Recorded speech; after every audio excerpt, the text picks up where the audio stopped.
ऋषि हो गया गलत फहमियों का शिकार और ऋषि पर आएगी मुसीबत और मार देगा एक गलत फहमी के चलते एक अनजान लड़की का भाई ऋषि को तलवार। जी हाँ दोस्तों, भाग्य लक्ष्मी के आने वाले धमाकेदार एपिसोड में जब ऋषि मार्केट में इशिता के घर का पता पूछ लेगा और मार्केट वाला इशिता के घर के बारे में ऋषि को कहेगा कि आप वहीं उस घर में एक लड़की रहती है जो उसकी कजिन लगती है, जो लंबी है और बहुत खूबसूरत है, उसके लंबे लंबे बाल है। तभी ऋषि कहेगा हाँ मैं उसी के पास जाना चाहता हूँ, मैं उससे मिलने आया हूँ। आपने सही कहा, वो सच में बहुत खूबसूरत है। तभी पीछे से इशिता के घर का भाई ये सारी बातें ऋषि की सुन लेगा और इशिता के घर के भाई को लगेगा कि ऋषि और कोई नहीं बल्कि उसकी कजिन का बॉयफ्रेंड है। इसलिए ऋषि को जान से मारने के लिए इशिता के घर का भाई यानी कि विज्जू तलवार लेने के लिए ऋषि को जान से मारने के लिए चला जाएगा। जहाँ पर मार्केट वाला विज्जू को देख लेगा तभी मार्केट वाला ऋषि को वार्न करते हुए ऋषि को कहेगा कि आप यहाँ से चले जाओ, उसने तुम्हारा बात पूरा सुन लिया है, विज्जू आपको तलवार लेकर मारने आ रहा है, इसलिए आप जल्द से जल्द यहाँ से चले जाओ। तभी यह सुनकर ऋषि को कुछ समझ नहीं आएगा।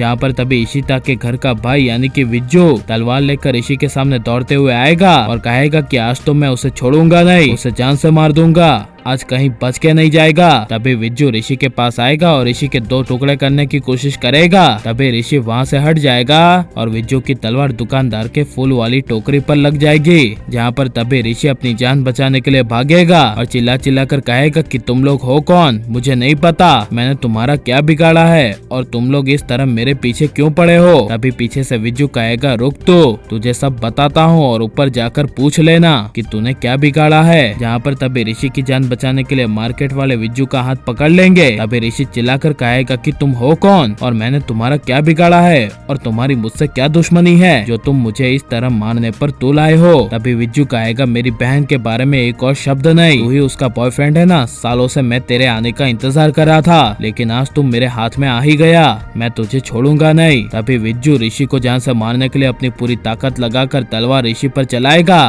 तभी हमें ऐसा दिखेगा कि ऋषि के पेट में तलवार घुस चुकी है, लेकिन जब तलवार की ओर कैमरा किया जाएगा तभी ऋषि ने वो तलवार पकड़ी रखी होगी और इसीलिए जब वहाँ पर पारो आएगी और पारो ऋषि को सबके सामने डैड पुकारेगी और दौड़ती हुई ऋषि के पास आएगी तभी इशिता के घर के भाई को काफी बड़ा शौक लगेगा और इशिता के घर का भाई विज्जू कहेगा कि ये तुम्हारी बेटी है। तभी ऋषि कहेगा हाँ ये मेरी बेटी है और इसी से तो मिलने के लिए मैं इतना दूर से आया हूँ। तभी यह सुनकर इशिता के घर का भाई शर्मिंदा हो जाएगा और इशिता के घर का भाई ऋषि को कहेगा कि आई एम सॉरी, मुझे माफ कर देना, वो क्या है ना कि गलत फहमी हो गया था, मुझे लगा कि आप मेरी बहन के बारे में बात कर रहे हैं लेकिन आप तो यहाँ अपनी बेटी और अपनी पत्नी के बारे में बात कर रहे थे, इसलिए मैं आपसे बहुत बहुत बहुत माफी मांगता हूँ। जिसे सुनकर तभी ऋषि माफ कर देगा और कहेगा कि ठीक है, दूसरी बार किसी और पे ऐसे मत करना, पहले जान लेना कि वो है कौन। तभी यह सुनकर इशिता के घर का भाई ऋषि की बात मान जाएगा और पारो इनडायरेक्टली बचा लेगी ऋषि की जान और लक्ष्मी ऋषि को देखेगी। तभी लक्ष्मी को काफी बड़ा शौक लगेगा। यहाँ पर जब पारो ऋषि को अपने घर लेकर आएगी और आप ऋषि लक्ष्मी को एक होते हुए देखना चाहते हैं क्या नहीं और ऋषि की जान पर खतरा आएगा तो इसके बारे में आपकी राय क्या है, ये सब हमें कमेंट में जरूर बताएं और आप प्लीज इस वीडियो को लाइक शेयर हमारे चैनल को सब्सक्राइब करें।